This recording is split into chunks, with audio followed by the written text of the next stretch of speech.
युधिष्ठिर महाराज प्रश्न किए कि शिशुपाल जो था इतना भगवान का द्वेषी था इतना, तो फिर भी उसको मुक्ति क्यों मिल गई, क्या था उसका। और फिर नारद मुनि जो है उसको उत्तर देते हैं कि शिशुपाल जो था उसके पूर्व जन्म में रावण था, और उससे पूर्व क्या था, वो हिरण्यकश्यप था। बताया कि दोनों जो थे, शिशुपाल उसका भाई दंतवक्र, उसके बाद रावण और कुंभकर्ण, और उससे पहले हिरण्यकश्यप और हिरण्याक्ष, दो भाई लोग थे। वास्तव में दोनों भगवान के द्वारपाल थे, जय विजय उनका नाम था। और किसी भगवान को भी कई बार क्या होता है, लड़ने की इच्छा होती है। लड़ने का इच्छा यानी कि भगवान को, भगवान एक व्यक्ति है और उनको भी थोड़ा लड़ना चाहिए। अभी वैकुंठ के अंदर किसके साथ लड़ाई करेंगे वो, क्योंकि भगवान जितना शक्तिशाली तो दूसरा है ही नहीं, कोई है। इसलिए भगवान क्या करते हैं, अपने भक्तों को नीचे बेचते हैं और उनको इतना शक्ति देते हैं कि वो भगवान को ही चैलेंज करें, और भगवान जो है उनके साथ लड़ने का क्या करें, आनंद प्राप्त करें। तो हमने देखा, तो सबसे पहले ये जय विजय जो थे, उनको 4 कुमारों ने श्राप दिया। भगवान ने ऐसा आयोजन किया कि 4 कुमारों द्वारा उनको श्राप मिला। 4 कुमार जो थे वो वैकुंठ के अंदर भगवान का दर्शन करने आ रहे थे, तो ये जय विजय ने उनको रोक दिया, और 4 कुमार जो थे वो गुस्सा हो गए और बोला, तुम लोग वैकुंठ के अंदर ऐसा क्यों भेदभाव करते हो, इसे इसको फटकारा वहाँ, और फिर उनको श्राप दिया। और फिर भगवान वहाँ आ गए और जय विजय और जो 4 कुमार का झगड़ा चल रहा था उसको शांत किया। और भगवान बोले, देखो अगर तुम नीचे जाओगे तो अगर तुम भक्त बन के जाना है नीचे तो तुमको 7 जन्मों के बाद वापस आओगे। अगर तुम असुर बन, मेरे दुश्मन बन के जाओगे तो 3 ही जन्मों में वापस आ जाओगे। बोलो तुम्हें से क्या चाहिए। तो उन्होंने सोचा कि 7 जन्म में कितना टाइम चला जाएगा, इससे अच्छा क्या है 3 जन्मों वाला ही ऑप्शन सिलेक्ट करते हैं। तो 3 जन्मों वाला ऑप्शन सिलेक्ट कर दिया, और क्या हुआ, वो 3 जन्मों के बाद उनको वापस वैकुंठ में आना था, जय और विजय को। तो पहला जन्म हुआ उनका, दीति और कश्यप जो मुनि थे उनसे 2 भाई पैदा हुए हैं, हिरण्याक्ष और हिरण्यकश्यप। जब वो पैदा हुए तो पूरा अंधकार हो गया, अपशुकन आ गए पूरा ब्रह्मांड के अंदर। जब भी कोई असुर पैदा होता है ना तो कुछ डिस्टर्बेंस हो जाता है, प्राकृतिक डिस्टर्बेंस चालू हो जाता है, यानी कि समझना चाहिए कि कोई असुर पैदा हुआ है, और कोई अच्छा व्यक्ति पैदा होगा तो अच्छा हो जाएगा। तो ये तो प्राकृतिक डिस्टर्बेंस चालू हो गया कुछ। तो और दीति को पता था कि ये असुर पैदा होने वाले, तो दीति ने बहुत साल तक उसको जन्म दिया नहीं था, इन 2 लोगों को। मगर दीति को बताया था उसके पति ने कि देखो तुम्हारा लड़का जो है वो तो पूरा नंबर में असुर बनने वाला है, मगर उसका लड़का जो है वो भक्त बनेगा। तो दीति को क्या हुआ, थोड़ा शांति हुआ। अब उसने क्या किया, ये दोनों भाइयों को जन्म दिया, हिरण्याक्ष और हिरण्यकश्यप को। तो जो हिरण्याक्ष था उसको तो भगवान वराह ने मार दिया युद्ध के अंदर। आप जानते हैं वराह भगवान की कथा, इसमें उसको मार दिया। और तब से क्या हुआ, हिरण्यकश्यप जो था वो भगवान विष्णु से द्वेष करना चालू कर दिया कि ये मेरा भाई का हत्यारा है। और जनरली जो असुर होते हैं हमेशा विष्णु से क्या करते हैं, द्वेष करते हैं। 2 प्रकार के जीव है समाज के अंदर, दो भूत लोकेस्मिन् देव असुर एवच, विष्णु भक्त स्मृति देवा आसुर तद विप्रयः। यानी कि 2 प्रकार का जीव है, एक है असुर और एक है देव। देवता वो है जो विष्णु भक्त है, वो सब देवता है। और असुर जो है वो कौन है, जो विष्णु के भक्त नहीं है, वो अन्य सब क्या है, असुर है।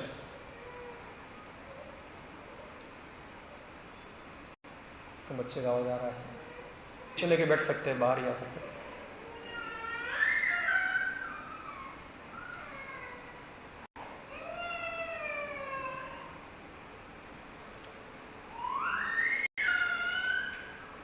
तो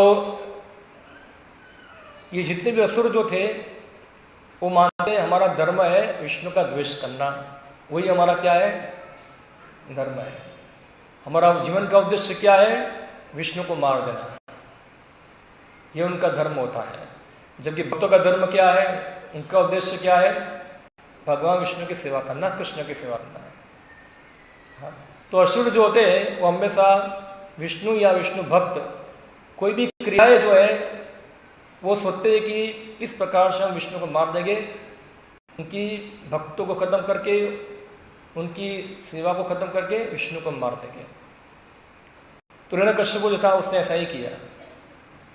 उसने क्या सोचा, सबसे पहले हम क्या करेंगे, जितने भी यज्ञ हो रहे हैं सब बंद करा दो।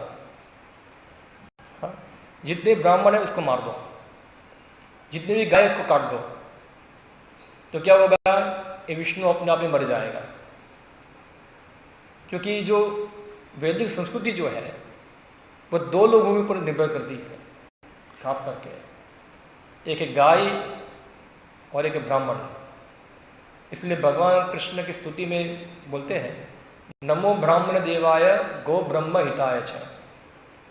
हाँ, भगवान जो है खास कर ब्राह्मण और गाय की रक्षा के लिए होते हैं। आज मैं जब ब्राह्मण शब्द यूज करता हूँ तो ब्राह्मण यानी कि जो गुण से ब्राह्मण है।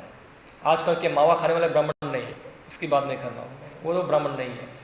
हिरण्यकश्यप भी ब्राह्मण ही था, उसका बाप भी ब्राह्मण था, कश्यप मुनि। हाँ, वो भी ब्राह्मण था, मगर वो क्या था, नंबर असुर था। रावण भी ब्राह्मण था उसका पिता भी ब्राह्मण था, मगर ये लोग क्या थे, असुर थे। तो जब ब्राह्मण की बात होती है, यानी कि जो भगवान के भक्त डिवोटी, वही ब्राह्मण होते हैं। तो नमो ब्राह्मण देवाय गो ब्रह्म हिताय च जगद्दिताय कृष्णाय गोविंदाय नमो नमः। तो भगवान जो हमेशा ब्राह्मण और गाय की रक्षा के लिए होते हैं, क्योंकि दो लोग जो है समाज के अंदर बहुत उपयोगी है। कैसे उपयोगी है, तो जब वैष्णव ब्राह्मण जो है वो हमेशा कृष्ण के गुणगान का प्रसारण करेंगे समाज के अंदर, जिससे लोगों को क्या होगी, कृष्ण भक्ति प्राप्त होगी, कृष्ण भक्ति बढ़ेगी। और जो गाय जो है उसका उपयोग होता है, उसके पंचगव्य का उपयोग होता है खास करके विष्णु आराधना के अंदर। जैसे पहले के समय के अंदर यज्ञ होते थे, तो यज्ञ के लिए क्या चाहिए, घी चाहिए। तो घी कहाँ से मिलता है, गाय से प्राप्त होता है। और ये गोबर इत्यादि इत्यादि जो भी ये पंचगव्य जो होते हैं वो सबका उपयोग होता है भगवान की आराधना के अंदर। इसलिए गाय और ब्राह्मण जो थे समाज के अंदर बहुत उपयोगी व्यक्ति है। और जब तक इसका रक्षण होता है तो विष्णु का भी रक्षण होता है। तो हिरण्यकश्यप ने सोचा इन दोनों को ही मार दो, तो क्या होगा, विष्णु मर जाएगा इससे। और हिरण्यकश्यप ने इन लोगों को भी प्रहार किया। जब इस प्रकार प्रहार हुआ तो देवता सब क्या हो गए, भयभीत हो गए, क्योंकि देवता की सेवा डिस्टर्ब हो गई। देवताओं की सेवा क्या है कि विष्णु भक्ति समाज में चलती रहे और जीवात्मा जो है पाप कर्मों लिप्त ना हो, धर्म के मार्ग में बने रहे और इस प्रकार का जीवन है सफल हो। उनका काम है देखना। अभी हिरण्यकश्यप ने क्या कर दिया, सब डिस्टर्ब कर दिया और देवता लोग क्या हो गए, वो फिर परेशान हो गए। और फिर क्या हुआ, देवता लोग गए ब्रह्मा के पास और ब्रह्मा को बताए कि ये असुर परेशानी कर रहा है, चिंता मत करो, कुछ हो जाएगा, इसका सॉल्यूशन लाएंगे। और वो लोग सब गए भगवान विष्णु के पास गए और विष्णु को बोला कि ये सब असुर जो है कुछ परेशान कर रहा है, क्या करो। बोला चिंता मत करो, ये असुर जो है जब मेरे भक्त का अपराध करेगा, उसका गड़ा भर जाएगा, तो उसको फोड़ दूंगा, मैं उसको खत्म कर दूंगा। आप लोग निश्चित होकर चले जाइए, मैं खुद उसको मारूंगा। और फिर हिरण्यकश्यप था, वो शक्ति प्राप्त करने के लिए तपस्या किया, कठोर तपस्या किया। अब तक भूतकाल के अंदर ना तो भविष्य के अंदर कोई व्यक्ति इतना तपस्या नहीं किया होगा जितना किसने किया, हिरण्यकश्यप ने किया। एक अंगूठे पे खड़े रहकर दोनों हाथ ऊपर करके तपस्या किया, भयंकर तपस्या किया, और उसका शरीर का सब अंग जो था वो सब कीड़े वीड़े खा गए, कुछ बचा नहीं, सब मांस, केवल हड्डी बची खाली बस। और पूरा चींटी का जो धूल था वो सब उसके सिर पे आ गया, पूरा ढक गया वो, और उसकी खोपड़ी से अग्नि निकलना चालू हो गया। और वो अग्नि इतनी भयंकर थी कि 3 लोगों को गर्म करती थी पूरी, इतनी गर्मी थी उसकी, 3 लोगों को पीड़ा दे रही थी। सभी देवता जो थे वो भयभीत हो गए और ब्रह्मा को बोले इसको रोको रोको, वरना हम लोग क्या हो जाएंगे, मर जाएंगे इससे। और फिर ब्रह्मा क्या किया, वहाँ पहुँचे और हिरण्यकश्यप की तपस्या को रोका, रोको, छोड़ो, तपस्या बंद करो, बस क्या चाहिए, क्यों इतना कठोर तपस्या कर रहे हैं। अभी जो असुर है वो तपस्या करते हैं, उनका उद्देश्य क्या होता है, तो मूर्ख होते हैं वो। तो ब्रह्मा से क्या वरदान मांगा पता है कि ब्रह्मा जी मुझे अमरता का वरदान चाहिए, मुझे क्या दो, अमर बना दो। यानी कि हिरण्यकश्यप को यही शरीर के अंदर क्या होना चाहता था, अमर होना चाहता था। ब्रह्मा मुझे अमर बना दो। ब्रह्मा जी ने बताया बेटे अमर तो मैं नहीं हूँ, तुमको कहाँ से अमर बनाऊंगा, मेरी मृत्यु होती है, अमरता के सिवाय तुमको जो वरदान चाहिए वो मांग लो। तो हिरण्यकश्यप को अपने आप को बुद्धिशाली मानता था कि मैं क्या हूँ, बहुत बुद्धिशाली हूँ और मैं ब्रह्मा को क्या करूँगा, चीट करूँगा। तो उसने फिर बोला ठीक है ब्रह्मा जी मैं वरदान मांगता हूँ। तो बोला मैं ना दिन में ना रात में ना दोपहर को ना अंदर ना बाहर ना ऊपर ना नीचे ना स्वर्ग में ना ये लोक में ना मनुष्य से ना पशु से ना अस्त्र से ना शस्त्र से, जो जो से मृत्यु होती थी सब प्रकार से बोल दिया, मेरी उस प्रकार मृत्यु ना हो। और ब्रह्मा जी ने क्या बोल दिया, ठीक है तथास्तु, ऐसा ही होगा। और हिरण्यकश्यप को क्या बोला, हा हा हा हा हा मैं क्या हो गया, अभी अमर हो गया, मैंने ब्रह्मा को चिट कर दिया। अभी जिस प्रकार से मृत्यु होती थी सब प्रकार की मृत्यु को मैंने क्या कर दिया है, रोक दिया। अभी मैं मरने वाला नहीं हूँ। और जैसे ही उसको अमरता का वरदान, ऐसे इसका वरदान मिल गया, उसने अपना आतंक बढ़ाना चालू कर दिया। सबसे पहले उसने आक्रमण कहाँ कर दिया, देवताओं के ऊपर, स्वर्ग के अंदर। और जैसे हिरण्यकश्यप को आक्रमण किया सभी देवता भाग गए कि अभी वो क्या हो गया, 3 लोक का अधिपति हो गया। ब्रह्मा को छोड़कर सभी देवताओं को जीत लिया। हाँ, ऐसा कह सकते हैं कि पूरे ब्रह्मांड में शासन किसका आ गया, हिरण्यकश्यप का। और हिरण्यकश्यप ने ढंढेरा पिटा दिया ऐसा, वहां कोई विष्णु की देवता की पूजा करेगा नहीं, सबको किसकी पूजा करनी है, मेरी पूजा करनी है। अभी मैं भगवान हूं, आपको यज्ञ करना है मेरे लिए यज्ञ करो। हाँ, आपको स्तुति करनी है मेरी स्तुति करो। और हिरण्यकश्यप ने पूरा संचालन था ब्रह्मांड का अपने हाथों में ले लिया। वो 33 कोटि देवता मिलकर पूरा ब्रह्मांड चलाते थे, और यह हिरण्यकश्यप को अकेला चला रहा है, सिंगल हैंडेड। टाइम पे बारिश हो रही है, सब उसकी इच्छा होगी तो बारिश हो जाएगी, उसकी इच्छा होगी तो, यानी कि पूरा उसके प्रकृति पूरी उसके कंट्रोल में आ गई। हाँ, पूरा कंट्रोल कर दिया। और ऐसा होता है कि कई बार असुर जो होते हैं इतने पावरफुल हो जाते हैं कि लगता है कि उनके नियंत्रण में सब चीज चल रहा है। तो इस प्रकार से हिरण्यकश्यप जो था सब कुछ अपने नियंत्रण में कर दिया पूरा, और सभी देवता थे दास बनकर उनकी सेवा करना चालू कर दिया। हाँ, इंद्र आके उसको चावल लगाता है, बाकी सब देवता उसके पैर दबाते हैं। हाँ, बाकी जो देवता उसके दूध गर्म करके आते हैं उसको दूध पिलाते हैं, दूध नहीं दारू पिलाते हैं, दूध तो नहीं पीता है वो उसको शराब पिलाते हैं। हाँ, इस प्रकार से पूरा सभी देवताओं को नौकर में लगा दिया, नौकरी में लगा दिया। चलो मेरा पैर दबाओ, पैर दबाएगा, वो भी पैर बराबर दबाएगा तो लात मारेगा, हाय बराबर पैर दबाते, बराबर पैर दबाओ, ऐसा है। सभी देवता क्या थे, उससे परेशान थे और पूरा उसके कंट्रोल में आ गया, सब कुछ पूरा नियंत्रण में, सब त्राही त्राही हो गया। हाँ, कोई भी उसके विरुद्ध में कोई एक शब्द बोल सकता नहीं, जैसे कि ये भी है ना, और नॉर्थ कोरिया में किम जोंग है, ऐसा ही वो जो बोलता है वही करना है। पूरा उस तीनों लोग के अंदर पूरा उसने कंट्रोल कर दिया, सब कुछ उसके कंट्रोल में आ गया। अभी क्या होगा? फिर हिरण्यकश्यप को एक पुत्र था जिसका नाम था प्रहलाद।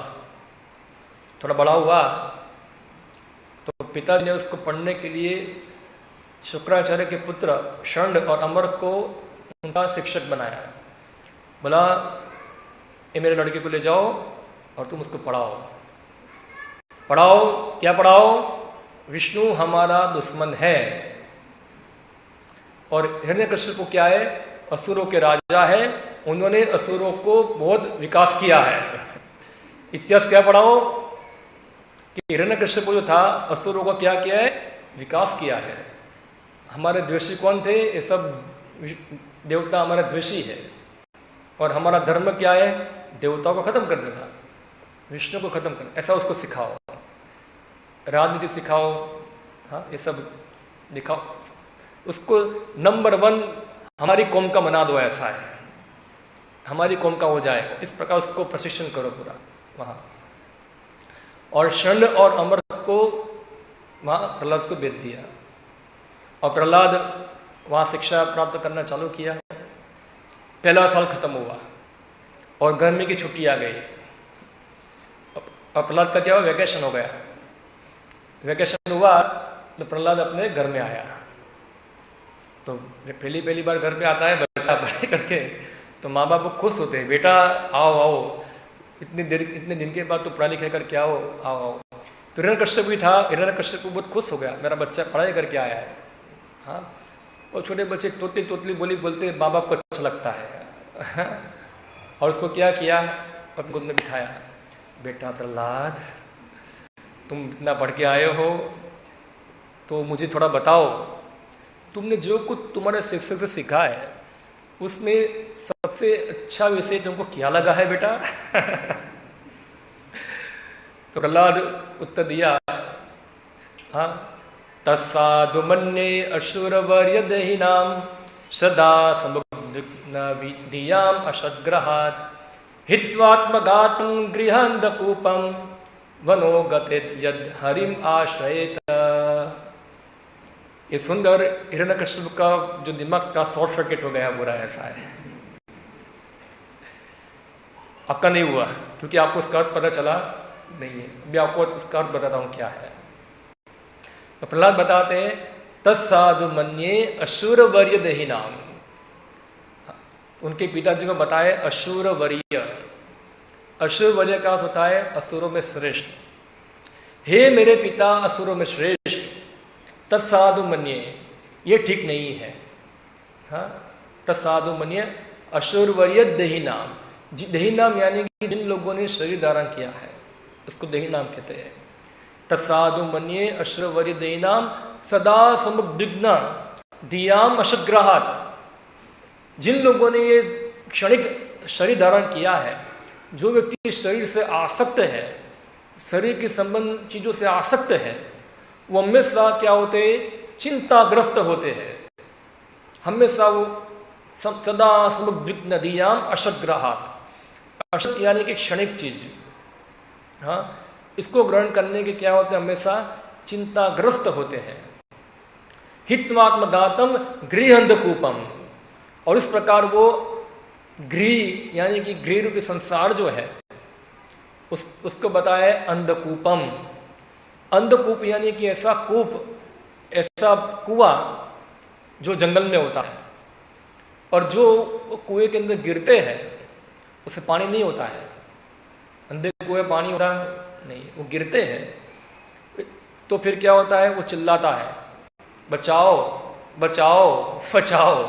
कोई उसकी बात सुनता नहीं है। इसको कहते हैं अरण्य रुदनम, जंगल में रोना, कोई आपकी बात सुनेगा नहीं। हित्वात्मगातम गृहंधकूपम, इस प्रकार वो अंधे कुएं के अंदर जो एक गृह है, जिसने गृह को ही सब कुछ मान लिया है, उसके अंदर ही पड़ा रहता है। हित्वात्मगातम गृहंधकूपम, हमेशा चिंताग्रस्त रहते हैं। तो ये प्रहलाद की शिक्षा जो है वो थोड़ा विचार करने के बराबर है। हाँ, अगर ऐसे लोग जो है केवल घर के अंदर केवल इंद्र तृप्ति के लिए ही रहते हैं, हाँ, खाओ पियो मजा करो, यही उनका लक्ष्य है, यही लक्ष्य से उन्होंने घर बनाया है, परिवार बनाया है, तो उसका परिणाम क्या होगा? हमेशा क्या होगा? चिंताग्रस्त रहेंगे। क्या होंगे वो? चिंताग्रस्त रहेंगे। हित्वात्मगातम, वो क्या है? वो आत्मा की हत्या के बराबर है। हाँ, इसलिए प्रहलाद बताते हैं हित्वात्मगातम गृहंधकूपम वनम गतिद यद हरिमाश्रयेत। इसलिए व्यक्ति को क्या करना चाहिए? अंधकूप को त्याग कर वन में जाकर भगवान हरि का आश्रय लेना चाहिए। वन में जाना यानी कि इसमें जो भगवान द्वारा बताई गई जो पद्धति है, खास करके वैदिक समय के अंदर 4 वर्ण 4 आश्रम थे। हाँ, तो सबसे पहले जो आश्रम आता है वो होता है ब्रह्मचारी आश्रम, जिसमें उसकी शिक्षा होती है व्यक्ति की। उसके बाद वो गृहस्थ बनता है, और गृहस्थ के बाद वो क्या होता है? वो वानप्रस्थ बनता है। उसके बाद ज़्यादा योग्य होगा तो वो आगे सन्यासी बनता है। यानी कि जो वर्णाश्रम धर्म का उद्देश्य था आध्यात्मिक प्रगति करना, ये उसका उद्देश्य था, ना कि केवल घर में रहकर खाली खाओ पियो मजा करो वहीं करना। हाँ, तो ये असुरों का जीवन है, और असुरों को कोई प्रिय होता है। तो प्रहलाद महाराज ने सीधा हिरण्यकश्यप के यही चेतना के ऊपर क्या किया? रॉकेट छोड़ दिया, प्रहार कर दिया वहां। और जब हिरण्यकश्यप सुना ये चीज, गुस्सा हुआ, गुस्सा प्रकट किया नहीं, वो हंसा हंसाओ, मेरे बेटे की बुद्धि किसने भ्रमित कर दी है? उसको मैंने भेजा था इतना पैसा देकर, इतना डोनेशन देकर, इतना फीस भरकर अच्छी स्कूल के अंदर, उसके टीचर लोग ये उसको सिखाते हैं, ऐसा है। हाँ, बुलाओ टीचर को, कहाँ है वो? टीचर आ गए, क्या मेरे बच्चे को सिखाते हो तुम लोग? इस सिखाने के लिए को भेजा वहां उधर, ये सब सिखाते हो बच्चे को, इसकी बुद्धि भ्रमित हो गई। महाराज हम लोग नहीं सिखाते उसको, ये पता नहीं कहाँ से किया उसने। हाँ, कहाँ से ज्ञान सब प्राप्त कर लिया उसने। हम तो उसको वही सिखाते हैं कि आप ही भगवान हो, आप ही सब कुछ करने वाले हो। पता नहीं ये सब कहाँ से सीख के आता है, ये सब उल्टा सीधा। सच बोलो। सच महाराज नहीं सिखाया ऐसा। जाओ उसको ले जाओ और पूरी चौकीदारी कर दो, इधर पूरी चौकीदारी कर दो, और कोई भी उसके पास पहुंच ना पाए उसको सिखाने के लिए। ध्यान रखो, अगर दूसरी बार उसने उल्टा सीधा बोला तुम दोनों को मैं मार दूंगा, ऐसा है। डर गए, प्रहलाद को वापस गुरुकुल ले गए। फिर प्रहलाद को तरफ फुसलाया, बेटा प्रहलाद तुम कहाँ सीखे सब चीजें? थोड़ा हमको बताओ, ऐसा है। तो प्रहलाद को बता रहा है, कुछ बताया नहीं ऐसा। वो जो भक्ति वाला प्रचार है वही प्रबंध कर दिया। फिर उनकी टीचर ने बोला ये बातों का भूत है, और लातों से ही मानेगा, बातों से मानने वाला नहीं है। डंडा लिया, बोलो किसने सिखाया तुमको ऐसा है? प्रहलाद बोला कि जब तो कोई व्यक्ति वैष्णव की चरण धूलि से अपना अभिषेक नहीं करता है, तब तक वो भगवान को कभी समझ सकता नहीं है। तो मुझे सिखाने वाले वो भगवान विष्णु, उनके भक्त हैं। हाँ, इस प्रकार प्रहलाद ने बताया। और फिर इन लोगों ने प्रहलाद को पूरा कड़ी निगरानी में रख दिया। अभी तुम किसी को सिखाना मत, अभी हम देखते कौन इधर आता है यहाँ। और प्रहलाद को फिर से सब सिखाना चालू कर दिया, अलग अलग चीज सब सिखाना चालू कर दिया। और फिर से वेकेशन आया, 1 साल ख़त्म हो गया 2 साल ख़त्म हो गए और प्रहलाद का वेकेशन हुआ और उसके पिताजी उसको भेज दिए, उनके पिताजी आ गए। अभी लगता है बच्चा बराबर सीख के आ गया है, अच्छा परसेंटेज के पास होगा, ये ऐसा है। वापस आए, प्रहलाद को बिठा, बेटा बेटा प्रहलाद बैठो गोद में, उसको उसके बाल पकड़ा, इसका सिर सूंघा, हाँ उसकी वजह से सवाल, बेटा तुम जो भी शिक्षा प्राप्त करके आए उसमें सबसे बढ़िया चीज़ तुमने क्या सीखा है, थोड़ा बताओ क्या है और प्रहलाद ने उत्तर दिया ऐसा है, श्रवणम कीर्तनम विष्णु स्मरणम पाद सेवनम अर्चनम दास्यम साख्यम आत्मनिवेदनम इति पुंसामर्पितो भक्ति इति पुंसार्पितो विष्णु भक्ति तेजवन लक्षणा। क्या है फिर इसका क्या है, तद मन्ये अधिकम उत्तमम, लास्ट में ये है, तद मन्ये अधिकम उत्तमम, तो मैं उसको उत्तम मानता हूँ। और जैसे ही हिरण्यकश्यप ने सुना विष्णु तुरंत प्रहलाद को उठा के नीचे फेंक दिया, ऐसा है, जाओ ये रास्कल को मार दो, ऐसा है। ये क्या है पूरा, ये हमारे कुल में पैदा हुआ कुलांग है। जंगल के अंदर अगर एक वृक्ष गंदा होता है पूरे जंगल को बर्बाद कर देता है, ये हमारे पूरे असुरपुर को बर्बाद करने आया है, ऐसा है। उसको मार दो, उसको मार दो। और फिर उसको मारने के लिए बहुत प्रयत्न किए गए, मगर प्रहलाद जो था वो मरा नहीं। उसको पहाड़ से फेंका, हाथी के ऊपर चलाया, हाथी के ऊपर चलाए, अनेक प्रकार से प्रयास किया गया, प्रहलाद मरा नहीं। बाद में शरण और अमृत आते हैं, बोला एक चांस और दो, उसको सुधारने का क्या है, हम लोग उसको सुधार देंगे, एक चांस और दे तो क्या है, ठीक है जाओ आप लोग उसको सुधारो। फिर प्रहलाद को ले गए, प्रहलाद देखो अभी तुम्हारा पिता तुमको मार देगा, ऐसा अभी जो हम कहते हैं उस प्रकार ही करना है, कोई उल्टा सीधा करना नहीं है। सोचो, मेरा उसको असुर की शिक्षा देना चालू कर दिया। फिर क्या हुआ, धीरे धीरे पढ़ाई चल रहा था, प्रहलाद पढ़ रहा था, समय जा रहा था। एक दिन क्या हुआ, थोड़ा बीच में फ्री पीरियड आ गया और सन क्या गए, वो फ्री पीरियड में चाय पीने चले गए, जो भी होगा वो उससे घूमने चले गए उधर। और यहाँ प्रहलाद क्या था, अकेले थे, सब उनके सहपाठी लोग साथ में बैठे हुए थे। और फिर सब सहपाठी फ्री पीरियड हुआ तो बच्चे क्या हो जाते हैं, खुश हो जाते हैं, आप तो क्या है फ्री पीरियड, चलो खेलो सबने खेलना चालू कर दिया। और प्रहलाद शांति से बैठा हुआ था और उनके सहपाठी प्रहलाद के पास में, प्रहलाद चलो चलो हम खेलते, चोर पुलिस खेलते, चलो आ जाओ, पकड़ा पकड़ी खेलते, चलो आ जाओ। प्रहलाद बोलते हैं एक काम करो, आज एक नया खेल खेलते हैं हम लोग क्या तुम खेलना चाहोगे? बोला हाँ चलो खेलते हैं, क्या है, ठीक है चलो आ जाओ खेलते हैं। तो फिर प्रहलाद ने पूछा एक मनुष्य कितने साल जीता है बताओ सब लोग। तो सब बच्चे लोग को शिक्षा प्राप्त किया था तो बोल दिया 100 साल जीता है। वेरी गुड, प्रहलाद बोला ओके। अभी 100 साल में से आदमी जीता है, दिन में वो कितना सोता है, कितना घंटा सोते हैं सब लोग? 8 घंटा 12 घंटा, कितना? कुछ 12 घंटा सोने वाले भी होते हैं और कुछ 8 घंटा वाले भी होते हैं। तो प्रहलाद देखो 100 साल जीते हैं और 8 घंटा 12 घंटा सोते हैं, तो चलो बताओ अभी कितना समय उसका सोने में चला गया,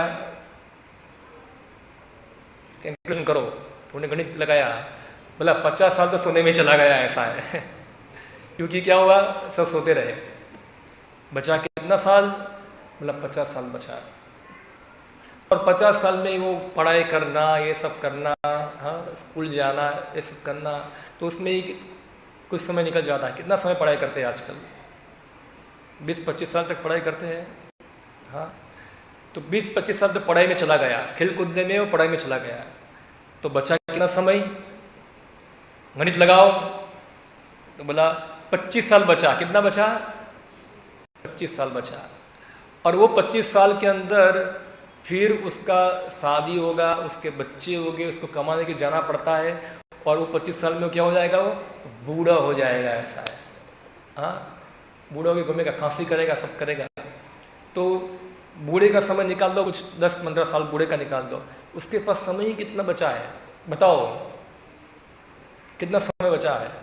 केवल क्या है, 10-5 साल उसके पास होते हैं एंजॉय करने के लिए। उसमें वो क्या सोचता है, मैं एंजॉय कर रहा हूँ, हाँ, मैं जगत को भोग रहा हूँ।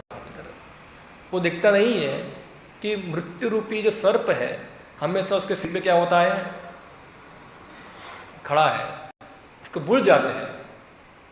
तो जब इस प्रकार प्रचार कर रहे थे और प्रहलाद ने बताया सब सहपाठियों को, देखो कोमारम आश्रितम प्राज्ञो धर्मान भागवताम इह दुर्लभम मानुषम जन्म अर्धम अध्रुवम। देखो, इसलिए आप लोगों को कोमार अवस्था से ही क्या करना है, आपको ये भागवत धर्म को पालन करना है।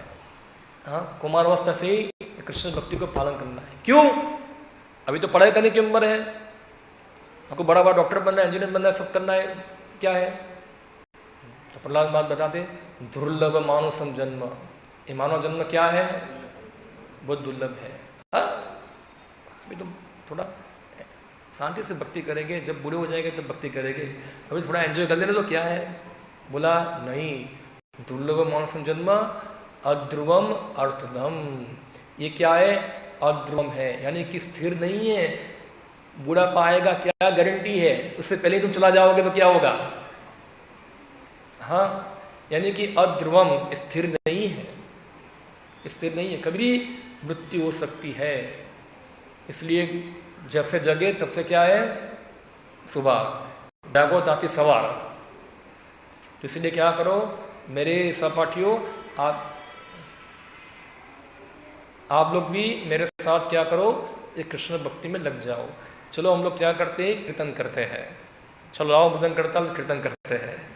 और प्रहलाद ने क्या किया, फिर कीर्तन करना प्रारंभ किया, कीर्तन किया कीर्तन किया कीर्तन किया और उनके असुर लोग भी क्या करने लगे, वो भी हरे कृष्ण करना चालू कर दिया सब लोगों ने। फिर में क्या हो गया, सब हरे कृष्ण हो गया। फिर उनकी टीचर आ गए, पहले एक था अभी सब लोग हो गए, ऐसा है, बाप रे बाप। एक को संभालने में प्रॉब्लम था, एक हरे कृष्णा कर रहा था, ये तो सभी लोग हरे कृष्णा करना सिखा दिया है, अभी तो इसको बाप देना पड़ेगा, ये हमसे संभाला पाएगा नहीं, उसको पकड़ लो। अभी उसको पकड़ के ले गए उसके पिताजी के पास। महाराज जी, आपका बेटा नंबर 1 असुर है, असुर नहीं है, नंबर 1 देवता है, ऐसा है। असुर तो नहीं बोलेगे वो, उसको असुर तो बोलोगे, नंबर 1 नपट है, उसको सुधरना हमारे बस की बात नहीं है। अभी आपको जो करना है वो करो, हम तो कान पकड़ लिए, उसको सुधार पाएंगे नहीं, वो तो खुद बिगड़ा हुआ है, बाकी सब लोगों को भी बिगड़ दिया, ऐसा है। वो लोग भी भक्त बन गए सब लोग, वो भी हरे कृष्ण कर रहे हैं सब लोग। बाप रे, हिरण्य कृष्ण को गुस्सा आ गया। प्रहलाद को बोला, तुम 5 साल के बच्चे हो, तुम पता है मैं कौन हूं, मैं पूरा 3 लोक का स्वामी हूं, मैं मेरी आंख खट करता हूं ना, इंद्र जो है पेशाब कर देता है, पता है तुमको, इतना मेरा पावर है, ऐसा है, सभी देवता कांपते हैं मेरे से। और तुम जो हो 5 साल के बेटे हो, एक लड़के हो, तुमने क्या तपस्या किया है, तुमको पता है मैंने कितना तपस्या किया है, कितना कठिन मेहनत करके मैं ये 3 लोग का स्वामी बना हूं, तुमने क्या किया है। ऐसे हरे कृष्ण करे रहता हूँ, क्या किया तूने ऐसा। हाँ, और फिर बोलते हैं तुम इतनी सारी, तुमको शक्ति पे इतना गर्व है, इतना, तुम्हारी ये सब शक्ति कहाँ से आती है। हाँ, तुम्हारी शक्ति का कारण क्या है, बताओ, बोलो प्रहलाद बताओ। अभी ऐसा ही बोलकर हिरण्यकश्यप जो था उसने अपनी हार स्वीकार कर ली। कैसे, उसने स्वीकार कर लिया कि शक्ति का स्रोत जो है उससे कुछ अलग भी है। हाँ, इनडायरेक्टली उसने क्या कर दिया, स्वीकार कर लिया। और फिर प्रहलाद बताते हैं, पिताश्री आपकी हमारी सभी व्यक्तियों की शक्ति का स्रोत कौन है, विष्णु ही है, वही सबको शक्ति देते हैं। सीधा ही विष्णु का नाम सुना, हिरण्यकश्यप को क्या हो गया, पूरा बौखला गया। विष्णु विष्णु विष्णु विष्णु। क्या तुम विष्णु विष्णु विष्णु करते हो? हाँ, क्या तुम्हारा विष्णु इतना शक्तिशाली है? आज तुम्हारा विष्णु को देखता हूं मैं, क्या है तुम्हारा विष्णु? कहाँ है बताओ, किधर है विष्णु? तुम्हारा विष्णु यहां है, तुम्हारा विष्णु वहां है, तुम्हारा विष्णु ये पिलर में है, कहाँ है विष्णु तुम्हारा? हाँ, प्रहलाद ने उत्तर दिया, मेरा विष्णु ये पिलर के अंदर भी है, मेरा विष्णु सब जगह पे है, आपके अंदर भी है, मेरे अंदर भी है, सब जगह पे है। ठीक है, तो अगर ये पिलर के अंदर तुम्हारा विष्णु है तो आज तुम्हारे विष्णु को मैं खुद जाके मार देता हूं। तो देखो, जो नास्तिक होते हैं वो हमेशा भगवान को चुनौती देते हैं। हिरण्यकशिपु जो था वो अपनी आंखों से भगवान के अस्तित्व को जानना चाहता था, वो नास्तिक था। उसको लगा कि ये पिलर के अंदर कोई भगवान भगवान नहीं हो गए।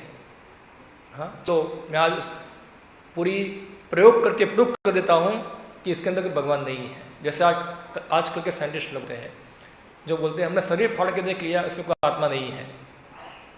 हाँ, कोई आत्मा जैसा कुछ होता, दिखाओ आत्मा को, कहाँ शरीर के अंदर आत्मा दिखाओ उनको। उसी प्रकार हिरण्यकश्यप भी प्रहलाद को ऐसे ही चैलेंज किया, आज कहाँ है तुम्हारा विष्णु, दिखाओ मुझे, किधर है? और तलवार निकाला अपना और जोरदार जाके अपने मुट्ठी का प्रहार किया, वो पिलर के ऊपर मारा। जब पिलर के ऊपर मारा तो जो आवाज आया जोर से बूम कर, वो आवाज इतना भयंकर था कि 3 लोक में हाहाकार मच गया। और हिरण्यकश्यप जो था उसके हृदय के अंदर क्या हो गया? भय हो गया। जो व्यक्ति किसी से भयभीत होता नहीं था, वो आवाज सुनकर क्या हो गया? वो भयभीत हुआ और तुरंत पिलर हटा तो उसमें से कौन निकले? भगवान हरि निकले। हाँ, जिनका आधा मुंह सिंह का था और आधा शरीर जो था मनुष्य का था। ऐसा विचित्र प्राणी कभी किसी ने देखा नहीं था। कौन है ये? कौन है ये? कौन सा प्राणी है ये? एक विष्णु की कोई नई माया रची है क्या है पूरा? हाँ, और भगवान नरहरि जो थे, नरसिंह भगवान जो थे, जैसे एक सिंह होता है, बहुत क्रोधित होता है। हाँ, इतना क्रोध लेके आए, इतना क्रोध था पूरा उनकी जो धाक थी ऐसा इतनी भयंकर थी कि देवता लोग भी कांपना चालू कर दिया। सिंह गरजते हुए कभी दिखाया आप लोगों ने? हाँ, अब जाओ कभी जू के अंदर, वो सिंह जो होता है वो होता है पांजरे में बंद होता है, उसको छेड़ो खाली, वो खाली हा करेगा ना, आपका हार्ट हट जाएगा वहां इतना जोर से वो पूरा मुंह खुलेगा ना तो आप पूरा उसके अंदर आ जाओगे। ऐसा है, इतना बड़ा मुंह करेगा और खाली एक झपट मारेगा ना आपको इसके नाखून से, तो आपका शरीर से लोचा निकाल के बाहर निकाल देगा। ऐसा है, पूरे मांस का लोचा निकाल देगा वो खाली एक झपट मारने से। इतना शक्तिशाली होता है। सोचो, सिंह जो होता है हाथी को मार देता है, हाथी ताकत वाला है ना, वो हाथी को सिंह मार देता है। इतना शक्ति है उसके अंदर, इतना बल है। इसलिए जंगल का राजा कौन है? सिंह है। इसलिए गीता के अंदर भगवान बताते हैं मृगानाम मृगेंद्र अस्मिन। क्या है? मृग यानी कि पशु, पशुओं में कौन? में मृगेंद्र, मृगेंद्र यानी कि सिंह। हाँ, अरे सिंह जो था वो कोई सामान्य सिंह तो नहीं था, बहुत भयंकर, उनकी आंखें लाल लाल थी, क्रोध प्रकट रहा था, दांत बड़े बड़े थे, पंजे इतने बड़े बड़े, नाखून है। हाँ, और करके निकल रहे, पूरा क्रोध में है एकदम। और हिरण्यकश्यप बोलो सब असुर आक्रमण करो उसके ऊपर, आज ये कोई मायावी जीव आया है, देवताओं ने भेजा, इसको मार देंगे। भगवान ने एक खाली पंजे को पकड़ सब असुरों को फेंक दिया, ऐसा सबको फेंक दिया ऐसे मार मार कर। और फिर हिरण्यकश्यप के पास गए, हिरण्यकश्यप आक्रमण किया, भगवान ने उसको पकड़ लिया, घुमाया और फिर छोड़ दिया। ऐसे उसके साथ खिलना प्रारंभ कर दिया। जैसे कोई बिल्ली होती है चूहे के साथ खिलती है, या तो गरुड़ है सर्प के साथ खिलता है। हाँ, बिल्ली होती है ना, कई बार चूहे के साथ खिलती है, वो चूहे को पकड़ेगी, वो छोड़ देगी, जाओ। और चूहा क्या सोचता है, मैं बिल्ली की पकड़ से क्या हो गया, वो मुक्त हो गया। अभी बिल्ली को मैंने हरा दिया। इस प्रकार हिरण्यकशिपु जब भगवान की हाथ से छूट जाता है, वो क्या सोचता है, मैंने अपने बलबूते पर क्या किया, पूरा विष्णु को हराया है, ये जो आया है पशु उसको मैंने डिफीट किया है पूरा। और फिर से खेलना कूदना चालू हुआ। फिर टाइम हो गया बराबर।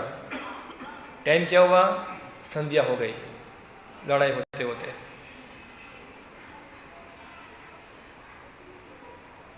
संध्या हो गई और क्या किया, भगवान ने हिरण्यकशिपु को ऐसे ही पकड़ लिया।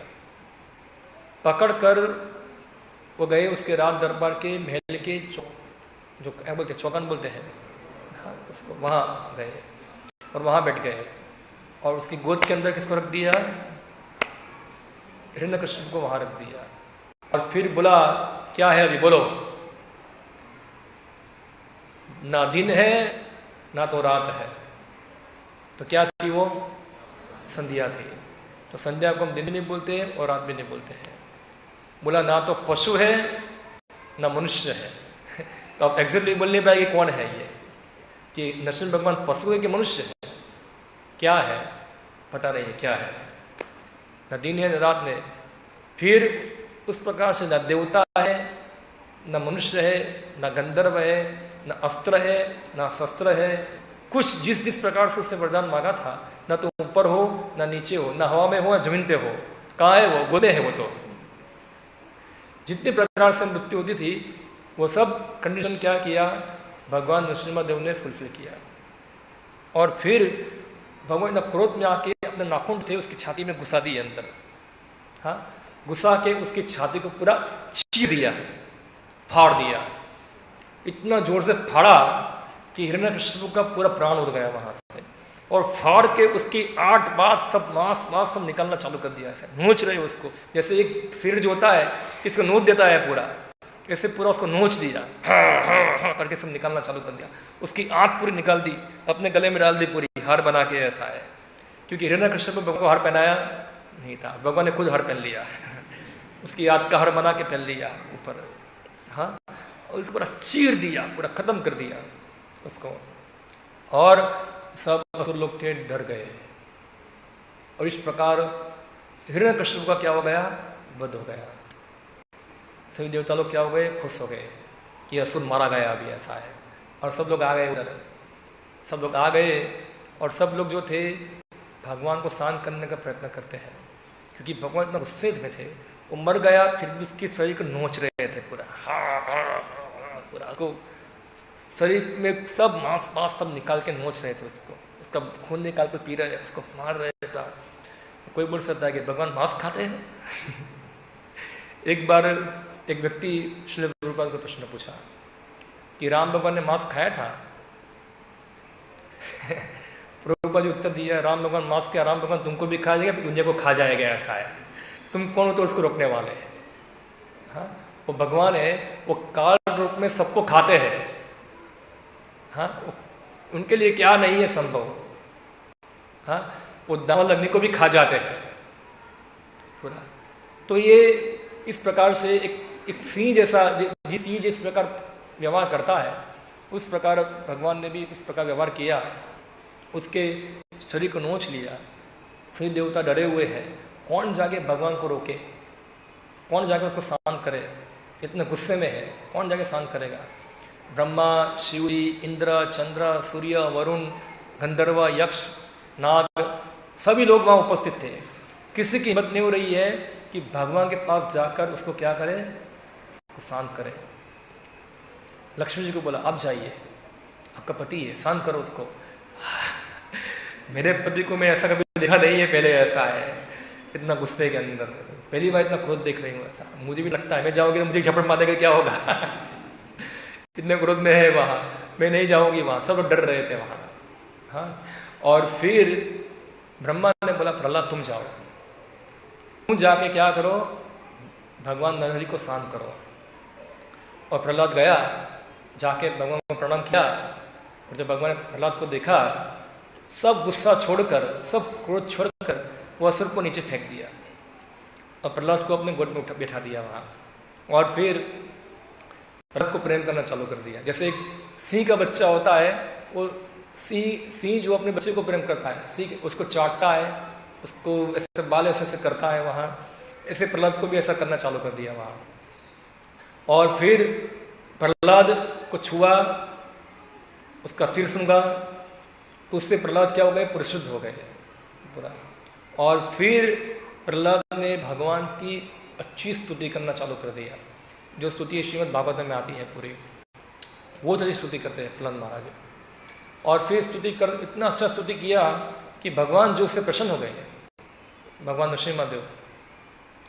और फिर बोलते प्रहलाद तो वरदान दो, क्या चाहिए वरदान, क्या वर चाहिए तुमको, आज मैं तुमको जो तुम मांगोगे वो तुमको दूंगा, क्या चाहिए तुमको वर। तो प्रहलाद बताए अपने भगवान को, ऑलरेडी मैं असुर कुल में पैदा हुआ हूँ, असुर कुल में पैदा होने के कारण हमारी स्वाभाविक रुचि किसके अंदर है, ये भौतिक भोगिक प्रति है। और भगवान आप हमको भौतिक भोग देते हो तो उससे क्या होगा, ऑलरेडी हम तो उसमें ज़्यादा ही आसक्त है, हम ज़्यादा आसक्त हो जाएंगे। भगवान मुझे से डर लगता है, मुझे मत दो। ये मेरा बाप था, 3 लोक का स्वामी था, फिर भी सुखी नहीं था, मैं वो आपसे क्या वर मांगू। और जो व्यक्ति आपकी सेवा के बदले में कोई वर मांगता है, कोई चीज की याचना करता है, वो वास्तव में आपका भक्त है ही नहीं, वो भक्त नहीं है, वो तो एक व्यापारी है। कौन है वो, एक व्यापारी है। इसे व्यापारी व्यापार करता है, क्या करते हैं, व्यापार करने में बहुत सारे सर्विस देने वाले होते हैं। हाँ, आपके पैर भी दबा देंगे, आपको मालिश भी कर दे, आपको होता है ना, सब होता है, पैर दबाने वाले मालिश करने वाले सब होते हैं। हाँ, आपका पैर दबाएंगे, मालिश करेंगे, आपको घर साफ कर देंगे, आपके लिए खाना बना देंगे, आपके लिए कुछ भी जो भी आपकी इच्छा होगी सब पूरी कर देंगे आपकी। मगर ये सब सेवाओं करने के पीछे उसको क्या चाहिए,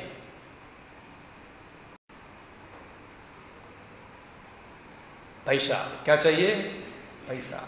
वो जितना भी कुछ कर रहा है, जो लग रहा है कि वो व्यक्ति की सेवा कर रहा है, उसके पीछे उद्देश्य क्या है उसका, पैसा। तो प्रहलाद बताते हैं जो ऐसा व्यक्ति है भगवान, जो आपकी सेवा करता हो, जो हरे कृष्ण कर रहा है, मंदिर में प्रणाम कर रहा है, सब कुछ कर रहा है, उसका उद्देश्य अगर पैसा है, वो भक्त नहीं है। कौन बता रहे हैं, प्रहलाद बताते हैं, वो व्यापारी है, वो आपसे व्यापार करने आ रहा है इधर। हाँ, उसको क्या चाहिए, अपनी सेवा के बदले में कोई भौतिक लाभ चाहिए। हाँ, और मैं ऐसा व्यापारी बनना चाहता नहीं हूं, मैं आपका भक्त बनना चाहता हूं। और थोड़ा प्रहलाद थोड़ा टोंट मारा, कटाक्ष किया, इसके ऊपर भगवान कटाक्ष किया थोड़ा, कि अगर जो सेवक जो है, अगर सेवा के बदले में कुछ मांगता है, वो सेवक ही नहीं है। और जो मालिक है, वो सेवक को सब चीज देता रहता है, वो मालिक भी नहीं है। यानी भगवान को क्या किया, कटाक्ष किया थोड़ा प्रहलाद ने, प्रेम पूर्वक कटाक्ष किया। यानी कि मालिक कौन माना जाएगा, जो मालिक है, जो इसके अधीन है। हाँ, तो उसको देना बार बार हर चीज, उसे तो ज़्यादा बिगड़ेगा वो। हाँ, इसलिए आप अगर मुझे देना चाहते हैं तो आप सही मालिक नहीं है। और मुझे लगता है कि आप सही मालिक हो तो आप मुझे दो मत। अगर मैं सेवा के बारे में कुछ मांगता हूं तो मैं सही सेवक नहीं हूं। हाँ, तो इस प्रकार हम लोग और असुर है, तो हम लोगों को इस प्रकार इसके फसाइए मत इसके अंदर है। भगवान फोर्स के, प्रहलाद तुम मांगो, क्या चाहिए मांग लो, तुमको जो तुमसे वो प्रसन्न हो, मैं मांगो, क्या मांगना है। प्रहलाद ठीक है, आपको वरदान देना है, एक वरदान मांगता हूं मैं, क्या है। बोला, हे भगवान श्रीमदेव, मुझे ऐसा वरदान दो, आप वर देने में सक्षम हैं, आप वरदर्शभ है, आप सभी वरदान देने में राजा है। मुझे ऐसा वरदान दो कि मेरे हृदय के अंदर किसी प्रकार की भौतिक इच्छा ही ना रहे। यही वरदान मांग लिया। तो भगवान बोले, ये तो और तुम्हारे अंदर है, कुछ मांगा ही नहीं है, ये तो तुम्हारे अंदर ऑलरेडी है, तुम्हारे हृदय में कोई भौतिक इच्छा नहीं है। फिर तुम वरदान मांगो, मैं तुमसे खुश हूँ, बहुत खुश हूँ, क्या चाहिए तुमको वरदान मांगो। ठीक है भगवान, आप वरदान मांगना, मुझे बोल रहे मुझे एक वरदान दीजिएगा। क्या? ये जो मेरा बाप था, मेरा पिता था, आपका बहुत द्वेषी था, आपको बहुत अपराध किया है, उसका नारे के जीवन से उद्धार करो। तो भगवान बोले प्रहलाद वो भी रेडी हो गया है, हाँ मेरे हाथों से मरकर क्या हो गया है वो, उसका उद्धार हो गया है। जो व्यक्ति मेरे हाथों से मरता है उसको क्या मिलती है? मुक्ति मिलती है। इसलिए तुमको अपने पिता के लिए चिंता करने की आवश्यकता नहीं है। और तुम जैसे भक्त जो है ये कुल के अंदर पैदा होते हो, वो कुल तो 21 पीढ़ी उसकी क्या हो जाती है? पवित्र हो जाती है। इसलिए तुमको चिंता करने की आवश्यकता, और ये वरदान मैंने दे दिया है, और कुछ मांगो बस, और तो कुछ मांगने का रहा नहीं क्या है। फिर भगवान ने सामने से दिया, देखो प्रहलाद तुम जाओ, तुम राजा से, असुरों के क्या है तुम? राजा। तुमको नीचे जाना है, सुतल लोक में शासन करो, और धर्म के अनुसार शासन करके प्रजा का पालन करो, और साथ साथ मेरे गुणगान सुनते रहो वहाँ लेके। और इस प्रकार तुम जो है हमेशा प्रसन्नचित्त रहोगे, हाँ। और तुम्हारा आयुष्य दीर्घायु हो जाए। दीर्घायु यानी कि प्रहलाद का आयुष्य ब्रह्मा जितना बड़ा हो गया, इतना बड़ा आयुष्य कर दिया उनका। और फिर तुम बाद में मेरे धाम में आओगे, मेरे पास आओगे। तो सोचो बिना मांगे भगवान ने क्या दे दिया? सब कुछ दिया। हम कहते हैं हिंदी में कहते हैं, देने वाला देता है छप्पड़ फाड़ के। हाँ, जब भगवान देते हैं, हाँ प्रभुपाद पिताजी बता रहे थे, जब भगवान देते हैं, भगवान कितने हाथ से देते हैं? भगवान के हाथ कितने? बोलते भगवान के 1000 हाथ है। अगर वो 1000 हाथ से आपको देंगे तो आपका 2 हाथ कितना पकड़ पाएगा? हाँ, कितना पकड़ोगे आप? उतना देंगे कि आप उसको ग्रहण नहीं पाएंगे। और जब वो 1000 हाथ से ले लेंगे तो आपके 2 हाथ रोक भी नहीं पाएंगे उसको। हाँ, देती भी इतना है, ले भी लेते हैं, उनके हाथ में है, भगवान के हाथ में है। तो भगवान ने प्रहलाद को भौतिक चीज भी दिया और साथ साथ अपनी शुद्ध भक्ति भी दिया। हाँ, ऐसा नहीं कि उनको दरिद्र बना दिया। हाँ? तो इस प्रकार प्रहलाद को क्या किया? पूरा राजा बनाकर उसको भेज दिया। और बताए, प्रहलाद को बताए, भगवान आपने मेरा अवतरण कराया है जगत के अंदर शुद्ध भक्ति के लक्षण प्रकट कराने के लिए। हाँ, शुद्ध भक्ति के लक्षण प्रकट कराने के लिए। तो इस प्रकार से मैं जो हूँ एक शुद्ध भक्त क्या होना चाहिए, इस प्रकार से आचरण कर कर आप दुनिया को सिखाना चाहते हैं कि शुद्ध भक्त कैसा होना चाहिए। तो हमको ये प्रहलाद के चरित्र सीखना है कि कृष्ण भक्ति क्या है। कृष्ण भक्ति क्या है? तो शुद्ध कृष्ण भक्ति है, जिसमें किसी प्रकार का भौतिक लाभ की इच्छा नहीं होती है। अनन्य कृष्ण भक्त, कृष्ण भक्त जो प्रहलाद जो है, भगवान को छोड़कर अन्य किसी वस्तु का आश्रय ग्रहण किया नहीं। भगवान कितना बताते हैं, अनन्य चिंतयन्तु माम जना माम परुपासते तेषां नित्याभियुक्तानां योगक्षेमं वहाम्यहम्। अनन्य चिंतयन्तु माम जना, अनन्य का अर्थ होता है जो भगवान के अलावा और किस चीज में इसको रुचि नहीं है। या तो ऐसा नहीं कि आज कृष्ण की पूजा किया, कल किसी देवता की पूजा करेंगे, हाँ किसी में नंबर लग जाए, चलो मेरा को ट्राई करते सब जगह पे। यानी कि ये सब केवल भगवान को प्रसन्न करने के लिए, ना कि पूजा करनी है भगवान के, हरे कृष्ण का भगवान एग्जाम में पास कर दो, भगवान में शादी हो जाए, भगवान मेरे बच्चे हो जाए, नौकरी लग जाए, ये सब चीज़ नहीं है। हाँ, जो आप जो स्थिति में रखो वो स्थिति में मैं आपका भक्त बना रहूं, यही आपसे प्रार्थना है। अब जो भी स्थिति में रखो, जो भी मेरा कर्म के अनुसार मेरी स्थिति मुझे मिलने वाली है, भले मुझे मिलती, मगर आपका विस्मरण में कभी ना हो, यही भक्तों की प्रार्थना होती है भगवान को। वो के लिए क्या है? परफेक्शन है, सिद्धि है। तो भौतिक वाले लोग जो होते हैं अपनी भौतिक स्थिति को सुधारने के लिए क्या करते हैं? रात दिन मेहनत करते हैं पूरा। तो वो क्या है? वो भगवान की माया से के द्वारा मोहित है। हाँ, इसके बारे में प्रहलाद महाराज बताते हैं, हाँ, नते विदुर स्वार्थ गति में विष्णु दुराशय बयर्थ मानस। हाँ, अंधा थाय अंधी उपनी मानस, क्या क्या है? तेपुष क्या? नहीं भूल गया, स्मृत स्मृति ज्ञानम कोरंच, क्या है? तेपिश उरुदाम निबद्ध, किशतंत्रा उरुदाम निबद्ध। हाँ, तो बताते हैं कि जो व्यक्ति जानते नहीं कि सबका स्वाद क्या है, विष्णु, जीवन का लक्ष्य क्या है, विष्णु भक्ति करना, कृष्ण भक्ति करना, जो नहीं जानते हैं, नते विदुर स्वार्थ गति में विष्णु दुराशय बयर्थ मानेनस। और वो लोग गलत आशा लेके बैठे हुए हैं कि जगत के अंदर हम क्या हो जाएंगे, भौतिक भोग विलास करके सुखी हो जाएंगे, खाओ पियो मजा करो। हाँ, बस यही लक्ष्य बना के जीते हैं। हाँ, तो वो लोग की स्थिति क्या है, वो खुद तो अंधे है और उन लोगों ने दूसरे अंधों का हाथ पकड़ लिया है। एक अंधा जा रहा है रोड क्रॉस करके, दूसरा अंधा बोलता है मेरा हाथ पकड़ लो, उनको रोड क्रॉस कराता हूँ, चलो।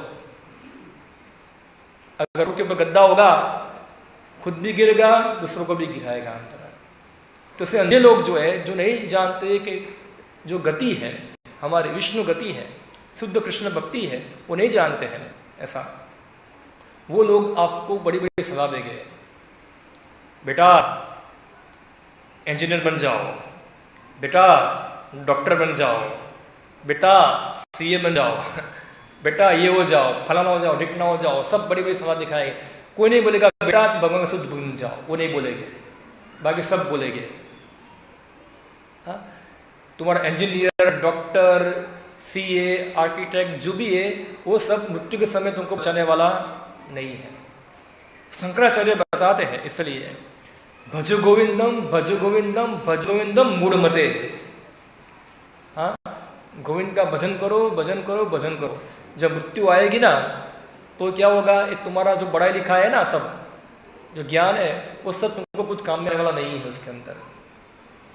इसलिए क्या करो, गोविंद का भजन करो, गोविंद का भजन करो, गोविंद का भजन करो, ऐसा है। तो कहने का तात्पर्य यही है कि बड़े जगत के अंदर सुखी होने के लिए बड़े बड़े सपने देखने की आवश्यकता नहीं है। हाँ, ये चाहिए वो चाहिए। आपको बताऊं, जो भी आप सपना देख रहे हैं, जो भी कुछ आपका प्लानिंग है, उसका परिणाम एक ही है कि आपकी मृत्यु होने वाली है। बस मृत्यु सर्वस्व हरश्चाहम, आपका सभी प्लानिंग भगवान चौपट करने वाले हैं। भले ही आप हिरण्यकश्यप की तरह कितने भगवान को चीट करने का प्रयत्न क्यों ना करो, ऐसे नहीं मरूंगा, ऐसे नहीं मरूंगा, ऐसे नहीं मरूंगा, ऐसे नहीं मरूंगा, आप भगवान को चीट कर सकते नहीं। वो किसी तरह भी मृत्यु जो है वो आपका पीछा छोड़ने वाली नहीं। अगर में लॉक लगाओगे, सीसी कैमरा लगा दिया, सब व्यवस्था कर दिया, कोई आ पाएगा नहीं, वो तो किधर से भी आपको लेके चले जाएंगे यहाँ से। हाँ, वो आपके ऊपर दया दिखाने वाली नहीं है इधर। तो कहने का तात्पर्य यही है, हमको समझना है कि दुर्लभ मानव जिन मिला है हमको, उसका एक उद्देश्य है, उसका एक पर्पस है। ठीक है, खाने पीने के लिए कुछ हमको काम करना है, कुछ काम करना है, मगर एक काम करने का उद्देश्य क्या होना चाहिए, वो मुख्य हमको समझना है। हाँ, हष्ट पुष्ट रह के करना क्या है? हष्ट पुष्ट रह के 4 घंटे टीवी देखना है, फिल्म देखना है, घूमने फिरने जाना है, तमाशा करना है, ये सब करना है हमको। हर्ष पुष्ट रह के भगवान की सेवा करनी है, भगवान के गुणगान करने हैं। हाँ, कामश इंद्रिय प्रीति लाभेर जीवत यावत है, जीवश तत्व जिज्ञासा न च अन्य अर्थ भी। श्रीमद् भागवत में ये बताया है कि व्यक्ति को कामश इंद्रिय प्रीति इतनी करनी है जितना आवश्यक है। हाँ, जितनी आवश्यकता है। कामश इंद्रिय प्रीति लाभेर जीवत यावत, क्योंकि जीवन मिला है जीवों से तत्व जिज्ञासा। ये जीवन जो है तत्व जिज्ञासा के लिए मिला है, उसके अलावा उसका कोई उद्देश्य नहीं है। तो हमको थोड़ा इससे विचार करना चाहिए वस्तु के ऊपर। हमारा समय तो बहुत चला गया है, हाँ? न जाने कितना काउंटडाउन खत्म होगा, कुछ पता नहीं है। तो इसलिए हमको गंभीरता से भगवान नरसिम्हा की प्रार्थना करनी चाहिए, स्तुति करनी चाहिए और भगवान का शुद्ध भक्त बनने का प्रयत्न करना चाहिए। एक कलयुग के अंदर भगवान दयालु है। हाँ, कितना सरलता से हमको उनकी भक्ति प्रदान करते हैं।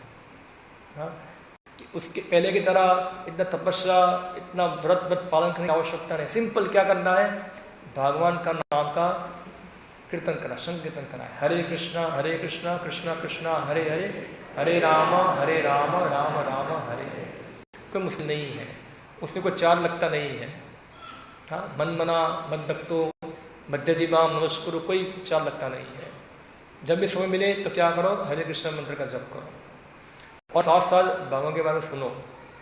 हाँ, सब ग्रंथ में कृष्ण कथा है, गीता है, श्रीमद् भागवतम, ये सब पुस्तकें हैं।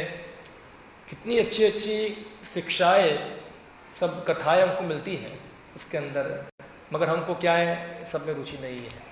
हम सब कार्टून देखने में या फिर क्या वो जेठालाल बेठालाल देखने में टाइम बिगाड़ते हैं, जो पूरा बकवास चीज़ है और कुछ नहीं है वहाँ, और भागवतम पढ़ने में रुचि नहीं है। तो ये जेठालाल आपको नरक में ले जाएगा। हाँ, आप वो तो नरक में जाने वाला ही है और साथ साथ आप भी जाएंगे इसके पीछे। तो इसलिए ये सब अपनी इंद्रियों पर थोड़ा कंट्रोल करो। क्या है, हमारी अपने इंद्रियों के ऊपर और मन के ऊपर थोड़ा कंट्रोल करना सीखना चाहिए। इतना अनकंट्रोल नहीं बनना चाहिए। जिनका मन और इंद्रिय कंट्रोल में नहीं है वो व्यक्ति पशु है, व्यक्ति पशु है। तो मन और इंद्रियों को कंट्रोल कर कर व्यक्ति को भगवान की भक्ति में लगना चाहिए। हाँ, जिन लोगों को भगवान भक्ति में लगते नहीं है, स्वाभाविक है उसका मन इंद्रिय कंट्रोल में नहीं है। हाँ, मतिर्ना कृष्ण परतो सतोवा, ये प्रहलाद महाराज बताते हैं। उनकी मति कहीं भगवान लगती नहीं है, ना तो खुद के द्वारा नानियों के कहने से। हाँ, वो क्या है, पुनः पुनः चविता चुराना, बार बार वही चबाया हुआ चबाना, वही आहार निद्रा भय मैथुन, वही भौतिक सुख।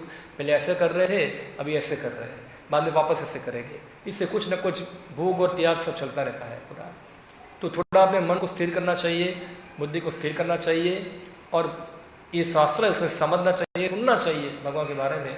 तो क्या होगा, ये बुद्धि हमारी शार्प होगी तो क्या होगा, हम मन बुद्धि इंद्रियों को कंट्रोल कर कर भगवान की भक्ति में लग पाएंगे। ऐसा है। तो ये अवसर हमको मिला है, इसका लाभ लीजिए। भक्ति में दृढ़ बनिए। हाँ, जो भी करना है भक्ति के अंदर प्रगति करने के लिए, उस सब इसके लिए प्रयास कीजिए। इतना मुश्किल नहीं है ना। शुरुआत के अंदर आप आइए मंदिर में, हर प्रोग्राम होता है हमारा। अब नजदीक तो रोज होता है यहाँ तो प्रोग्राम, संडे को शाम में ऊपर होता है, तो ऊपर आ सकते हैं प्रोग्राम के अंदर। और इस सब ग्रंथ को पढ़िए, रोज कम से कम 1 घंटा 2 घंटा पढ़िए। खास करके श्रीमद् भागवतम है, अन्य ग्रंथ है, सबको पढ़ना है हमको।